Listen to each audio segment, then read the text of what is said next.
સમાચારમાં આગળ વાત કરીએ તો અત્યારે કમોસમી વરસાદ વરસી રહ્યો છે, જેના કારણે ખેડૂતોને ઘણું એવું નુકસાન વેઠવાનો વારો પણ આવ્યો છે।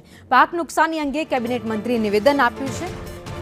મુખ્યમંત્રી અને કૃષિ મંત્રીને સમગ્ર મુદ્દે ધ્યાન દોરવામાં આવ્યું છે। ધ્યાન દોર્યા બાદ આગળનો નિર્ણય કરવામાં આવશે। તો સર્વે કરીને સમગ્ર મુદ્દે નિર્ણય લેવામાં આવશે। કુંવરજી બાવળિયાનું આ નિવેદન, જે નુકસાન થયું છે તેનું પણ વળતર મળશે। हमारा माननीय मुख्यमंत्री भूपेन्द्र भाई पटेले अमने एमां खास करीने कृषि मंत्री राघवजीभाई ने अमरा सौना ध्यान पर मूक्युं छे कि क्यांय खेडूतोने वधारे नुकसान थयेलुं होय, क्यांय कोई प्रकारना पाकमां तो एनुं तात्कालिक सर्वे कराववुं।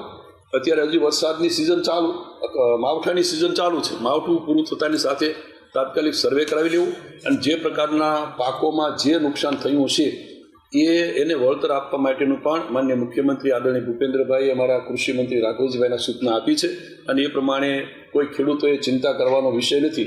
જે નુકસાન થયું છે એ પ્રમાણે એને નુકસાન ભરપાઈ કરવામાં આવશે, વળતર આપવામાં આવશે।